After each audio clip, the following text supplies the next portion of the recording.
Welcome to Metrocasting. I'm Doug Farley. You know, this has been a particularly exciting holiday season for many, but even more so for the Keller family of Mifflinville in Columbia County. That's their house behind me, minus one long-standing element. That is where a 75-foot tall Norway spruce tree used to stand. It is now standing on the plaza of the Rockefeller Center in New York City after being chosen the official Christmas tree of 2011. This is the story of how that tree got there.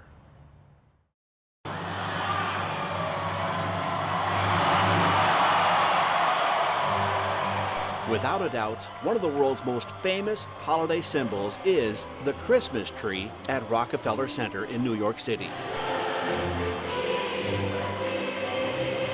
And as most in our area know by now, the 2011 tree came from the small Columbia County village of Mifflinville.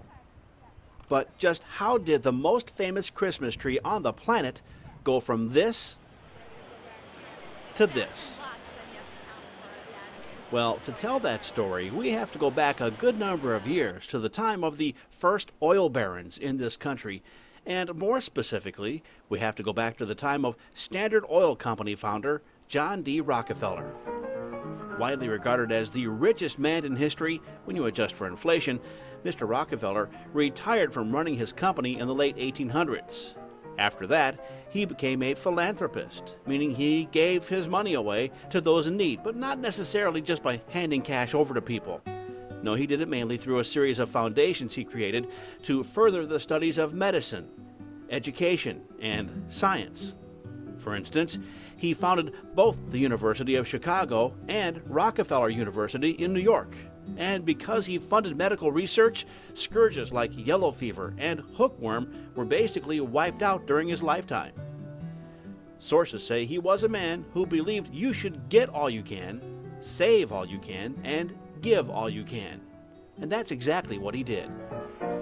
In fact, you can make a strong case that in building the Rockefeller Center, Mr. Rockefeller was again being a philanthropist in that the center was built during the heart of the Great Depression. For most Americans, it was a time of great despair, little money, no food, and very, very hard times. But by deciding to build the Rockefeller Center at that time, he was able to put somewhere in the area of 40,000 people back to work at a time when jobs were as hard to come by as was a scrap of meat. Those jobs, in turn, helped workers take care of their families and helped to get the economy moving. It was during that first Christmas of construction in 1931 that the very first Christmas tree at Rockefeller Center was put up by workers to spread a little bit of holiday cheer. Similar to this photo, it was a sparse-looking balsam that stood only 20 feet tall, and it was decorated with homemade garland and other objects either brought from home or found elsewhere. And when the initial phase of the center was finished in 1933, the first official Rockefeller Center Christmas tree was erected, a tradition that has continued now for 80 years and that continues to gain in stature as the years progress. An interesting history this Rockefeller Center Christmas tree has. And when we come back, we'll delve into the history of this year's Christmas tree, including where it came from and how it was spotted by Rockefeller Center officials. Stay with us. Welcome back to this special edition of Metrocasting. We are in the midst of telling the tale of how a tree from Mifflinville in Columbia County became the world's most famous Christmas tree, the tree at Rockefeller Center in New York City. Many a family has made the trek to the city to see the tree year after year, including the Keller family, who donated the tree this year. Way back in April 2011, 8 months prior to Christmas, Metrocast Channel 10 just happened to stumble upon some people clamoring around this tree in the front yard of Nancy Keller's home on the outskirts of the small village of Mifflinville. As you can see, it was a pretty massive tree that towered over its surroundings and dwarfed those standing beneath it. Stopping to check on what was going on, we found a very strong air of secrecy concerning the workings of those mulling about near the tree. But it was soon learned that this tree might, and it was strongly emphasized might, be one of several trees being considered for their honor of becoming the Christmas tree at Rockefeller Center. We watched as a man made his way up into the tree, all the way to the top in fact, carrying a piece of rope with him that was used to measure the height of the tree. We later learned that the Rockefeller Center likes their Christmas tree to be at least 65 feet tall. Well, the Keller tree came in at around 75 feet, plenty tall enough for the honor, and everyone said the shape and fullness of the tree was pretty good as well. Over the course of the spring and summer, crews continued to stop by the Keller residence to prep the tree for possible use as the center's tree. It was watered, the soil was aerated and tilled by planting worms around its base, and the general surroundings of the home and landscape were well maintained. Now, all this activity around a tree that may or may not be selected as the Rockefeller Christmas tree seemed rather excessive, if indeed the tree was just one of several being considered. But still, officials from Tishman Speyer, the owners of the Rockefeller Center, insisted on the notion that yet another tree could still be selected. In fact, it wasn't until early November, just a few days away from cutting it down, that the Kellers were officially notified their tree would be the official 2011 Christmas tree at Rockefeller Center in New York City. Nancy Keller recalled the day a guy from the center came knocking on her door. Well, I had just gotten home from making Easter eggs, and I was sitting in there on the chair reading my mail, and I saw this truck come up and back, and then it went up a Klein Road, up and back, and up and back. And then he came to my door, and he said, "That is the most beautiful Norway spruce tree I've ever seen." I said, "I didn't even know what it was." And he said, he handed me a card, and I said, "I'll get a hold of my family." So he was just coming home on his way. I don't know if he was in State College or someplace, and he looked over and seen it from the interstate. And he said, "I have to find that tree." That man was Eric Posey, the head gardener at the Rockefeller Center. Yeah, I was driving out on my annual tree search, and I drove by on I-80 out there, and I saw the tree, and I got off at the exit and backtracked and came up to the tree and fell in love with it. First thing is I had to knock on the door, and didn't know her name then, but Mrs. Keller, I had to ask Mrs. Keller if I could take some pictures. It was off and on pouring rain that day, I remember, and in between the raindrops I ran out and I took some pictures. Took some pictures with my BlackBerry, sent it back to New York, got them all excited about it. Then I came back a couple of days later and talked to Debbie Keller, and we started the process from there. The first time that Eric knocked on the door, he had told me months and months later that when he saw the tree, his heart was like pounding. He was so excited, and he said, "Deb, I have to tell you," he said, "I actually drove down the road a couple miles and sat there because I thought, maybe it's not as good as I think it is from the first view." And he said he sat down the street about a mile or two away and calmed down for 10 or 15 minutes and drove back, and he said he got the same reaction seeing it from a different angle.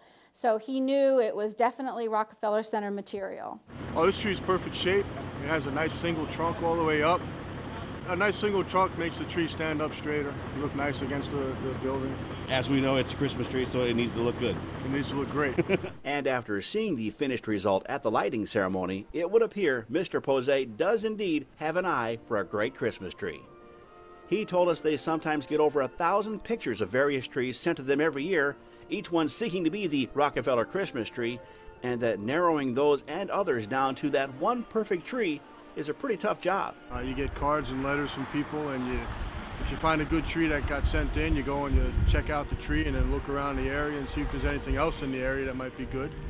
And then also you go out on a tree hunt. Could be by car, could be by helicopter, and you just drive around for hours and hours and days, and sometimes you go out for 2-3 days, you don't find anything. Next time you go out, you might find a tree. How often do you actually use a tree that somebody actually had mailed into you? A picture of? It's happened a couple of times. Not very often. Not very often. So when you think about it, if Eric, while driving along westbound Interstate 80 near the Mifflinville exit, had been changing the dial on his radio, or had been reading the billboard near the exit, or had coughed or sneezed, he might have missed the tree, and someone else's would have wound up at the Rockefeller Center. When we moved here, my husband hated that tree. He was going to cut it down, And then he got a cherry picker in, and they trimmed it from the bottom, or from the top down, and then he trimmed it from the bottom up. And then after that, he sort of liked it. And they said, boy, I'm so glad that he didn't cut that tree down. As was mentioned earlier, keeping the location of the official Rockefeller tree is a well-kept secret. Even the family of the tree is asked not to tell anyone of the center's interest in the tree. But just how hard was that? Well, everybody was just so excited, because it is exciting. And just to think, oh my gosh, you know, out of all the trees that grow, and this is the tree. And it was really hard to keep it a secret. How hard was that for you? Really, really hard. Did you slip up and tell anybody? One person. How about you? I told 2 people, but they didn't tell anybody. That's what they're telling you anyway. Yeah. See a lot of cards out there. How about Mom? I had to tell a couple people just because of my work, and we had to tell their dance teacher so that we could be prepared for them to be missing classes and stuff. People would say, did they make a decision? But we didn't tell hardly anybody. I just told a couple of my real close friends, and my daughter just told a couple of her real close friends, and the family knew it. The cover story they use, that the tree in question is just one of several being considered, isn't really a cover story at all. Mr. Pose noted that what if a big storm comes along and knocks the tree over or damages it? What would they do for a tree then? We actually do have a big process where there's several trees involved until we do finally tell the family. So we have a couple of trees that we are taking care of and watching, and hoping the rainstorms and thunderstorms and snowstorms don't get to them. Fortunately for the Kellers, nothing got to their tree. Now, the process of getting the Rockefeller tree ready for travel is a tedious but important affair involving a good number of man-hours by seasoned professionals, such as was supplied by the crew from Torsolari Landscaping out of New Jersey. They have cared for, cut down, transported, and installed the Rockefeller tree for over 20 years. As you can see, the prep work involved climbing up into the tree, starting at the top, and wrapping the limbs as tightly as possible towards the trunk of the tree, without breaking any branches. As crew members work their way down the tree, the branches, of course, get thicker and thicker. Those thicker branches get wrapped in rope and twine to keep the branches from splintering or breaking, and a winch is used to carefully bend the branches towards the center, where they are tied as tightly as possible to the trunk of the tree. Working in sections, this entire process does take several days. And the reason for all this is simple: to make sure the tree arrives at the Rockefeller Center in one piece. You got to remember, not only was the tree 74 feet tall after being cut down, it was also around 40 feet wide at its base, which meant its width needed to get down to around 16 feet before it could be transported. It takes us about 3 days to wrap up the tree, get it nice and tight. We have to get underneath all the bridges, and it can't be too wide on the street. So we got to go across 80 over to GW, and then down into the Rockefeller Center. The process of actually tying that up is interesting to watch. Yeah, it was interesting. You know, up top the branches are a lot easier. The guys can kind of pull them in by hand, but as we got down towards the bottom, we had to use the truck and use a winch and help, use the truck to help pull them in. Have you ever had something happen where the branches actually broke off?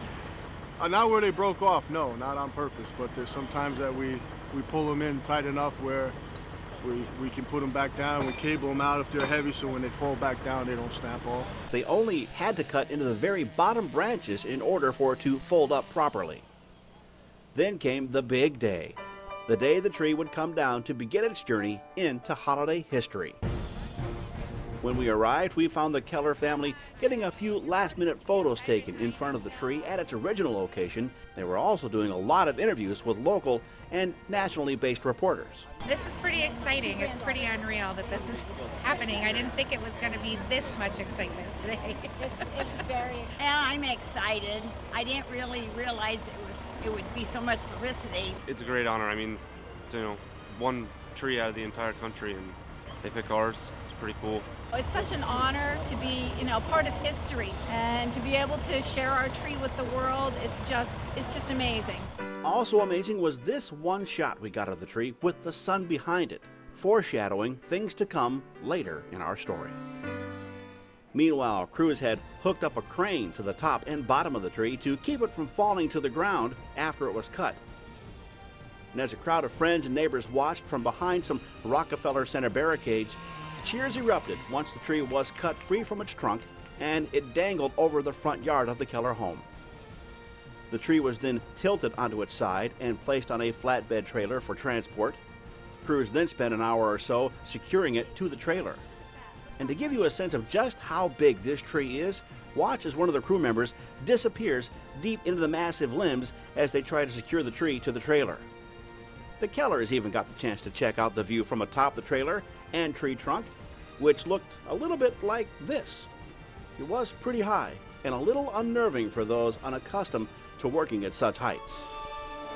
Now, among those in the crowd to watch the tree cutting procedure was the managing director of marketing for Tishman Speyer and the Rockefeller Center. His name is Keith Douglas. It really is kind of the beginning of the holiday season, so it's our favorite time of the year, and the cutting of the tree and bringing it into Rockefeller Center, it just has its own sense of excitement around it.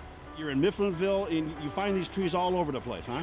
Our head gardener, we actually think about Christmas all year long at Rockefeller Center. We start looking for the trees really in February, March of every year, because it's the best time to find the trees when there's less foliage around. And so then we typically select 2 to 3 trees that we really like in July or August and start to watch those and see which one responds best to our tender love and care. And obviously this is the one that did it. This is the one that did it. We liked this one very early on, and it was one of 3 really great trees. So, but at the end of the day, it ended up being the fullest and the most lush, and so it's the Rockefeller Center Christmas tree this year. As for the age of the tree, well, neighbors told us the tree had been there since before they moved in, and that was 50 years ago. At that time, they told us there was no house on that lot.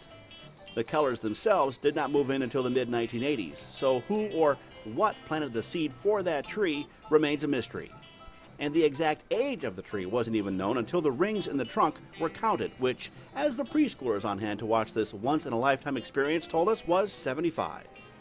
And with that, the tree was off to the big city, and a date with the Today Show. And when we come back, we will head off to the bright lights of the big city for all the fun, hoopla, and star-studded excitement of the arrival of the tree in New York City and the big lighting ceremony. The exciting conclusion is next. Welcome back, and thanks for Metro Christmas casting with us. So far, you've learned a little history of the Rockefeller Center Christmas tree, and you have also learned that the tree donated by the Keller family, how it was selected, prepared, and cut down. For our grand finale, we now take you from the rustic setting of Mifflinville to the bright lights of the big city, New York City, for the arrival and lighting of the Rockefeller Center Christmas tree. The Pennsylvania village of Mifflinville is 142 miles away from the Rockefeller Center in New York City. Normally, that trip takes 2.5 to 3 hours by car, but when you're hauling a 74-foot tall, 10-ton Christmas tree behind you, stands to reason the trip will take a little longer than normal, but maybe not as long as you think. In fact, after leaving Mifflinville at around noon November 9th, officials say the tree arrived in the city at around 1 the following morning. Adorned with a cloak that told onlookers exactly what was underneath, the tree, still on its trailer, was parked just a few yards away from the Rockefeller Center Plaza and the Today Show studios along West 49th Street between 5th and 6th Avenues. It stayed there under tight security until the morning of Friday the 11th, when just before 8 a.m., we caught Today Show personality Al Roker making his way up to the tree.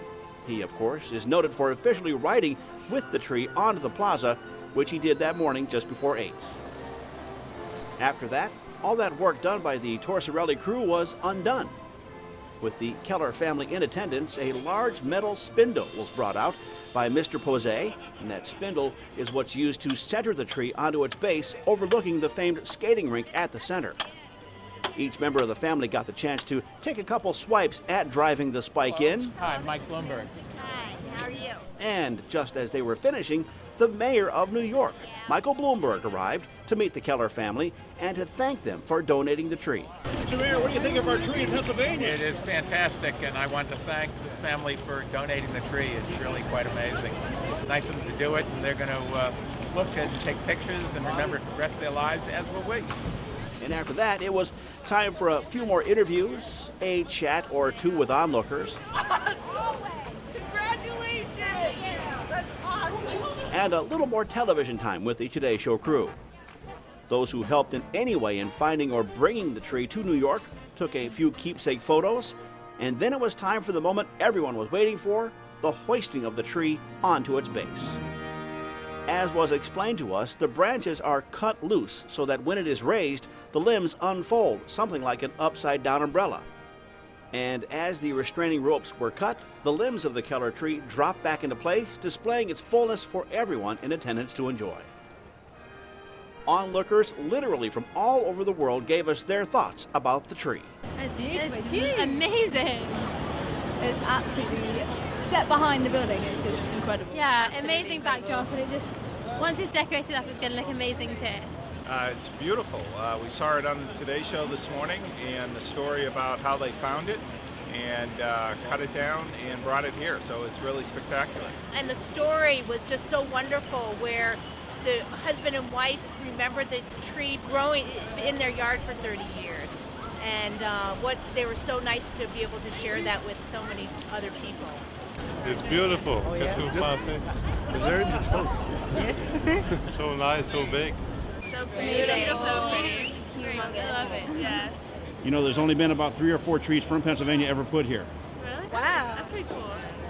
That last bit of information, to the best of anyone's knowledge, is actually true.